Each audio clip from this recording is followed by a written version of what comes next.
Well, I am officially moved into my new home, thank God. Actually, it's my new home since my previous one was a failed attempt. And this time it has all the bells and whistles, luxury things like central AC and heat, insulation, a working thermostat, a washing machine without black mold. The finer things in life. Yes, I know. I'm bougie. I'm guilty of it. I have high standards. What can I say? To get to the point, for this video, I decided I wanted to talk about a much lighter topic than my most recent videos: cannibalism. If you're familiar with Disney movies from the 90s like myself, then you're familiar with Disney's horribly misleading fairy tale version of Pocahontas and John Smith. The star-crossed lovers who, despite all odds, fall in love and get to be together forever. The real story is far from that synopsis. Her name was actually Princess Matawaka, and I really hope I'm saying that right. And she never even married John Smith. She married a completely different colonist. Oh, and she was a child. She was like 17 when she was married to this man. She also died in England around the age of 20 after being paraded around the country like some zoo animal to show white people how indigenous people can be conditioned to turn from savage to civilized. Yeah, that happened. And while she was over there on her grand tour, she died at around the age of 20 or 21 due to unknown causes officially, but people kind of have their guesses as to how she died, probably from the Western diseases that her body was not equipped to handle. And she was also a prisoner of war during a conflict between her tribe, the Powhatans, and Jamestown. So her story isn't as cute and fun and lovable as at least I thought it was when I was about 10 years old. But anyway, this video is not about the story or life of Princess Matawaka. That's a video for another time. Today, I want to talk about the hardships colonists faced while trying to establish Jamestown. And these hardships just so happen to include having to resort to cannibalism just to survive. But before I dive in, just real quick, I won't take up much time. First and foremost, I understand this is a very dark, very morbid topic. And while I like to make light of dark subjects, make a little jokes here and there, that's just my way of dealing with very dark subjects. But if this isn't your jam, you've been warned. We're going to be talking about eating people, just in case that wasn't clear from the title. I also want to take this time to recognize the indigenous people who are the original inhabitants of the land colonies like Jamestown were built upon, and the havoc colonization has wrought on their land as well as their communities. In the context of this video, I am specifically referring to the Powhatans. Throughout this video, I will refer to the English colonists who occupied this land and utilized the name that they gave this land for the sake of understanding on this subject matter. However, make no mistake, this land was and still is their land. Jamestown was what would become the first established permanent English colony in North America, specifically the area that would become known as Virginia today. The English colonists who would arrive first were from the Virginia Company, which was a joint stock company that received a charter for New World exploration from King James I, who was my girl Elizabeth I's successor. Their initial goal wasn't to create an actual long-term colony, but more so to create this get-rich-quick scheme. They went there in an attempt to find gold and turn a profit, as well as to find a route to the Indies so that they could have access to things like silk and spices, which were expensive trade goods. Unfortunately for them, there was no gold in that area, but they didn't know that at the time. And also, King James was hoping they could catch up to the Spanish, who at this point successfully colonized the Americas for about 100 years. 104 English colonists arrived on May 14th in 1607. And the first group of colonists only consisted of men and boys, but women and young girls would arrive a bit later. Because again, the intent wasn't to establish a long-term colony. It was a get-rich-quick type of situation, so they didn't really see the need of bringing women, I guess, because they didn't intend to procreate. They arrived aboard 3 ships, the Discovery, the Godspeed, and the Susan Constant, and they arrived about 60 miles from the mouth of the Chesapeake Bay. Now, this wasn't England's first attempt to establish a settlement in the New World. Oh, no, no, no, no. Jamestown came after a couple of failed settlements, including the Roanoke colony, a colony that was established in present-day North Carolina, where the colonists disappeared without a trace, and the only thing left behind was the word Croatoa carved on a tree.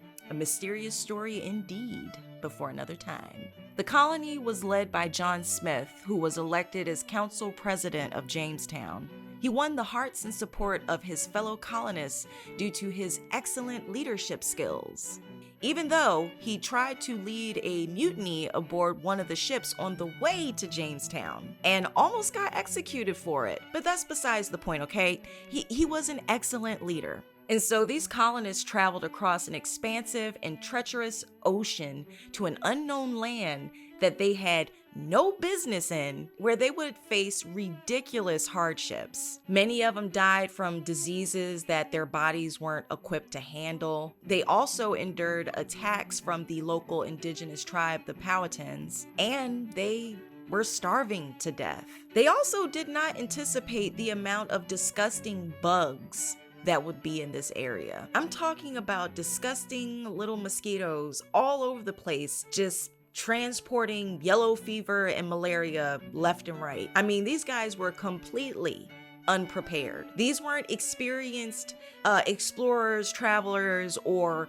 soldiers. These were gentlemen. Lords of the manor. Titles. Here, chaps. Here. Let's visit Buckingham Palace for the springtime.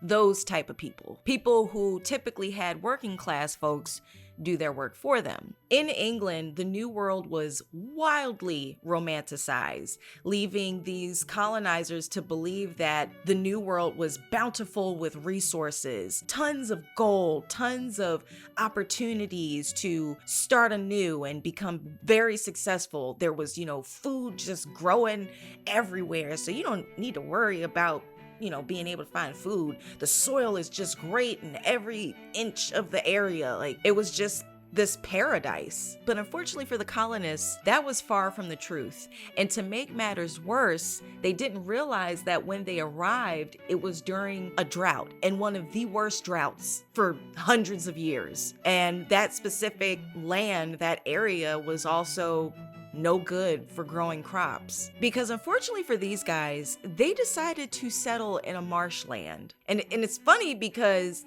the local indigenous tribe, the Powhatans, they did not settle there, and for good reason. But I'm going to tell you why the colonists thought that this was the perfect primo location for their settlement. For starters, it was surrounded by water on all 3 sides. It was inland, making it defensible against the Spanish, and the shoreline was also deep enough to allow them to dock their ships. That was literally it. Just good parking and defensible.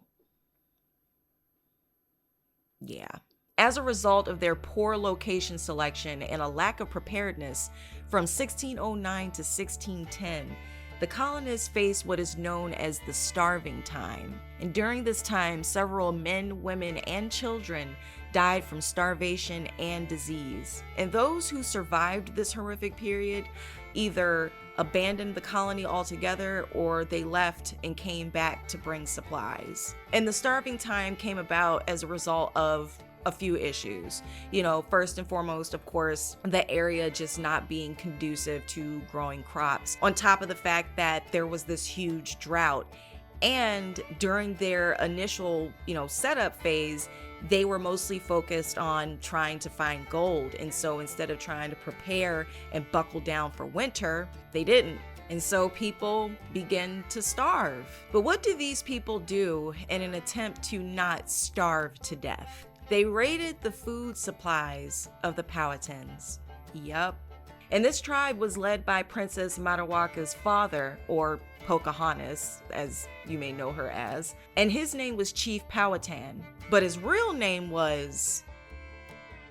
So in response to the Jamestown colonists essentially stealing from them, they abducted John Smith. And I'm sure, you know, you seen the Disney movie of Pocahontas.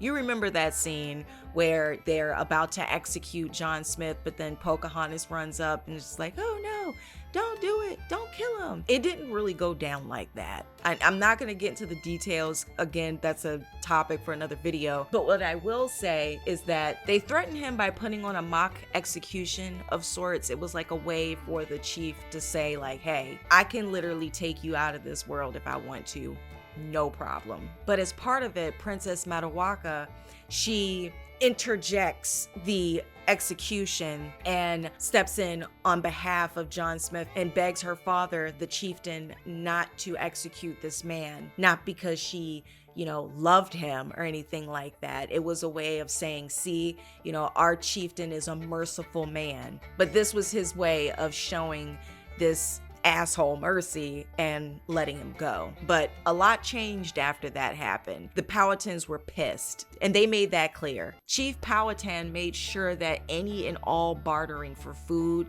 to help support the English ceased. They were done helping these guys in any sense of the word. He wanted to starve them out of their land because they were aware that the area they were camped out in was trash. They knew that they could not grow anything.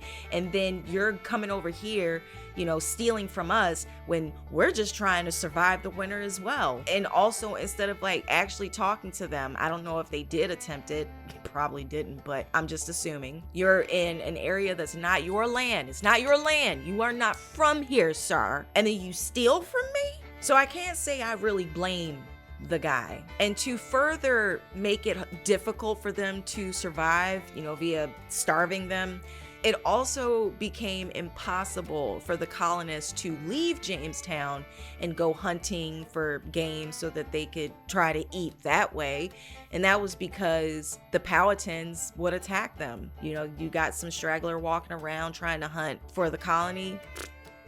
Done. Killed on sight. So to paint a vivid picture, here were these colonists huddled up in this fort, clinging on to dear life in the middle of winter, disease-riddled by mosquitoes, and slowly starving to death. Take that, Disney. Take that. So they had to resort to some extreme measures to survive. In order to survive, they started eating rats, snakes, horses, dogs. They even started boiling leather and then eating it, just in case you weren't clear. They would boil the leather and then they would eat it. Yeah. And I don't want to understate how dire this situation was that they were in. I mean, hopefully I haven't. Hopefully I've been painting a pretty good picture, but just in case, I'm gonna make it a little bit more vivid. You're welcome. So to give you a... Why do they have to blast their music driving down the street all the time? I don't care if you're listening to The Weeknd.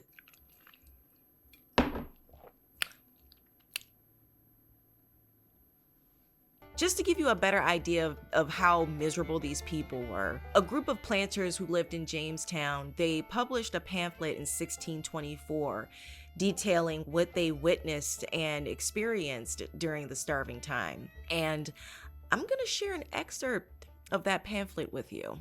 Those hogs, dogs, and horses that were then in the colony, together with rats, mice, snakes, or what vermin or carrion soever we could light on, as also toadstools, Jew's ears, which is a type of mushroom, I swear to God they're not real ears, or what else we found growing upon the ground that would fill either mouth or belly, and were driven through insufferable hunger, unnaturally to eat those things which nature most abhorred, the flesh and excrements of man, as well as of our own nation as of an Indian. They ate shit. They ate human feces, essentially. That's how bad it was. Imagine waking up next to your significant other and you're like, yeah, that was a hearty meal last night. You know, you just turn over. Good morning, babe. The smell of shit just all in your face. Meanwhile, you're starving to death and you have malaria.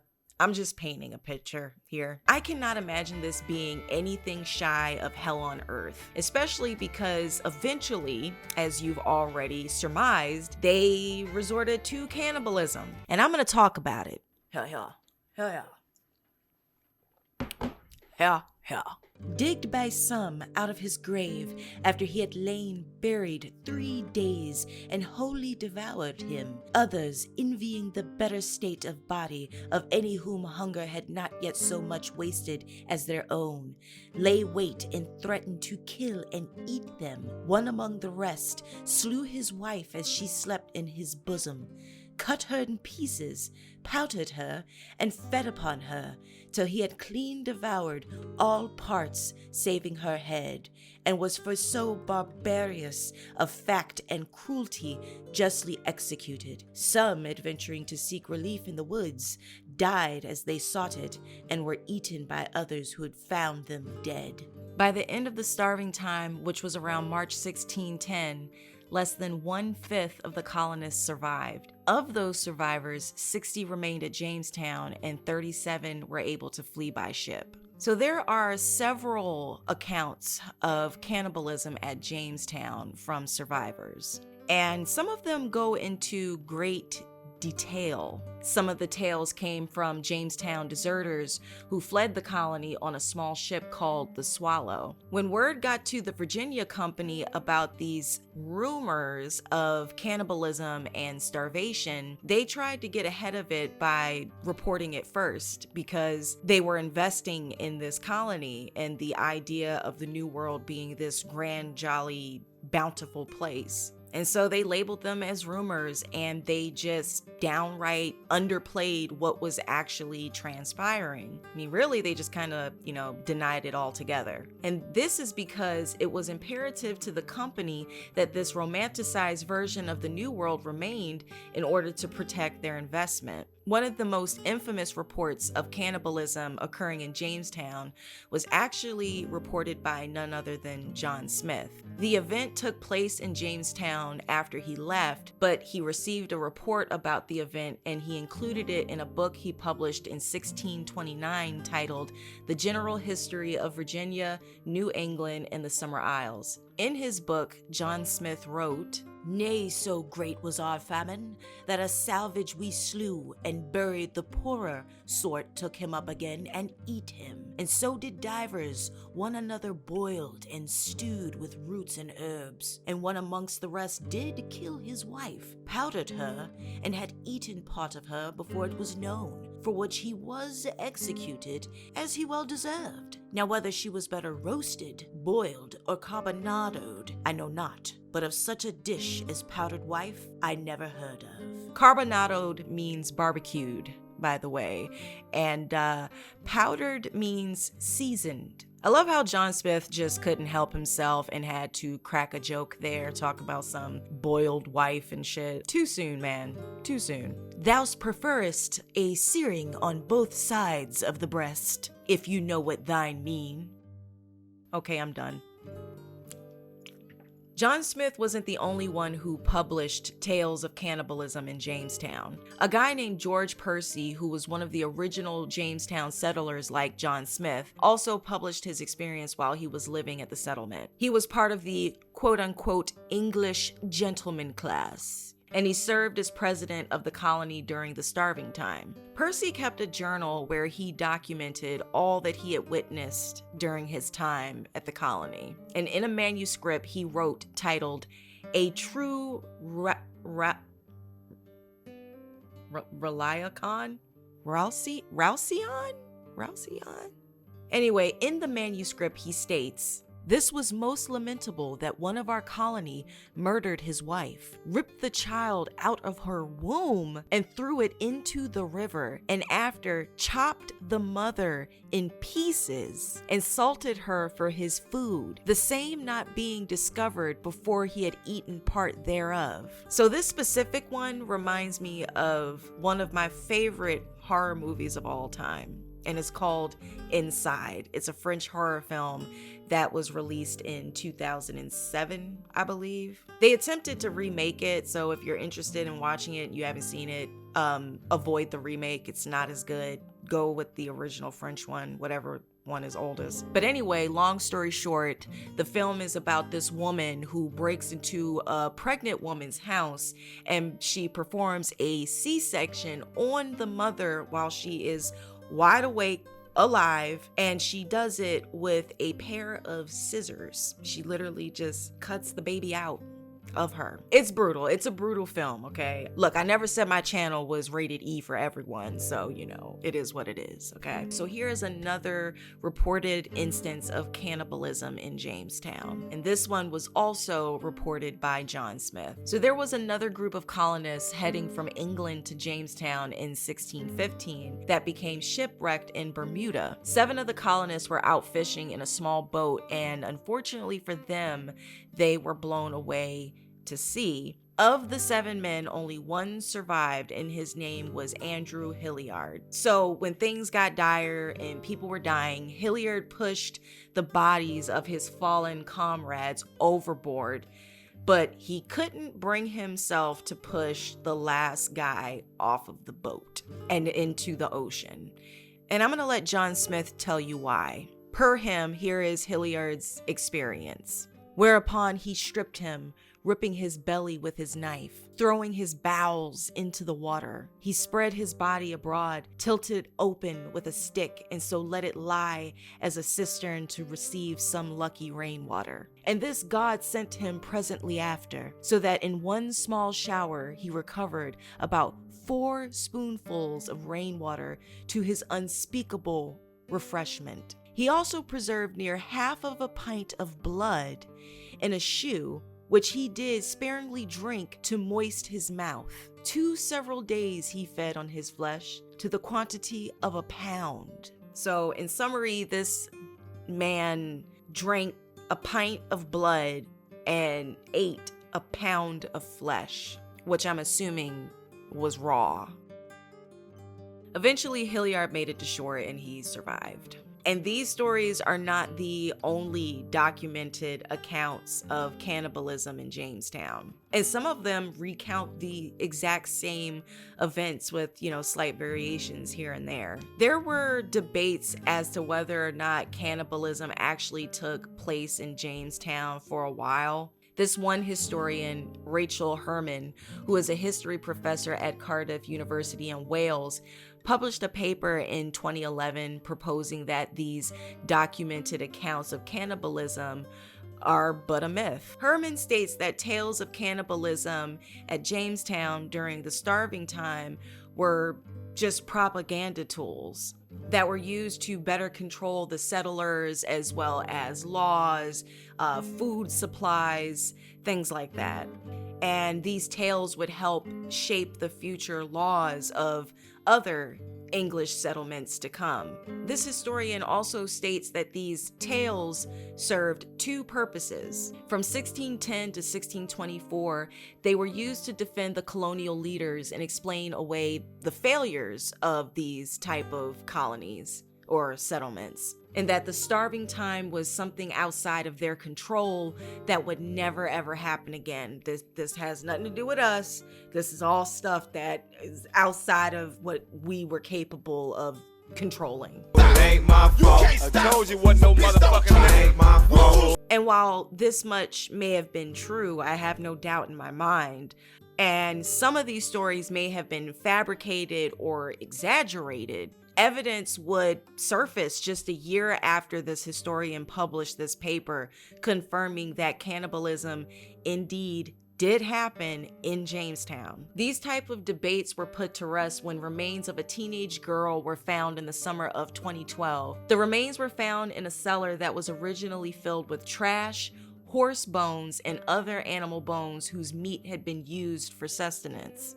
This was the fourth set of remains archaeologists found on this site. But what makes these remains so special is that there are these obvious hatching, chopping marks on the side of the skull of the remains. And these wounds were inflicted post-mortem, indicating that there was dismemberment and removal of the flesh for consumption purposes. You can see where someone took a sharp object in an attempt to hack open the girl's head to access the brain. You can see it all along the skull as well as the jaw. And the reason why they would want to access the brain is because during the 17th century, animal brains were actually good eats. And they also found that her skull was cut in half using some type of cleaver or hatchet. This teenage girl was given the name Jane by the people who discovered her, and her age at the time of her death is estimated to be around 14 years old, based on the growth stage of a partial knee joint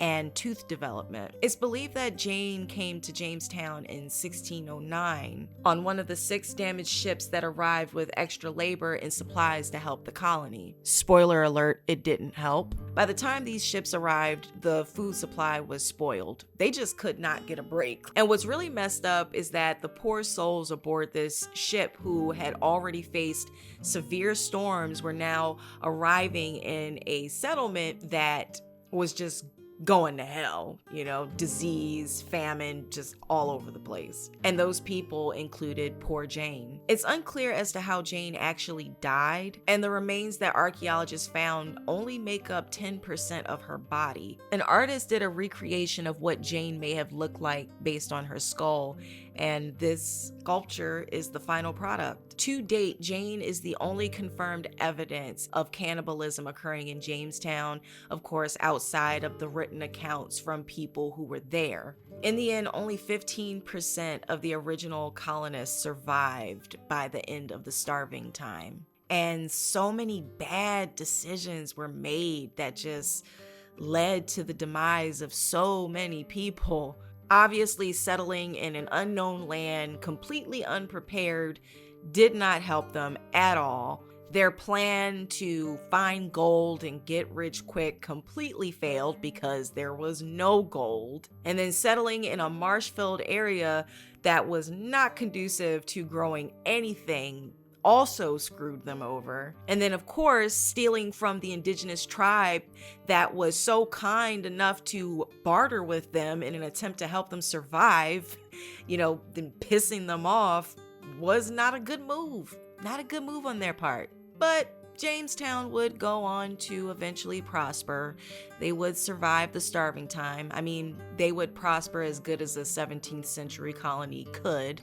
At one point, Jamestown goes to war against the Powhatans, and this war is known as the Anglo-Powhatan War. They abduct Princess Matawaka, aka Pocahontas, and hold her ransom in 1613. Convert her to Christianity and baptize her. She's then married to a colonist named John Ralph at around 17 or 18 years of age as part of a peace agreement between the colonists and the Powhatans, and then of course paraded around England until she eventually succumbs to the Western diseases her body was not equipped to handle and dies at the age of 20 or 21. So, yeah.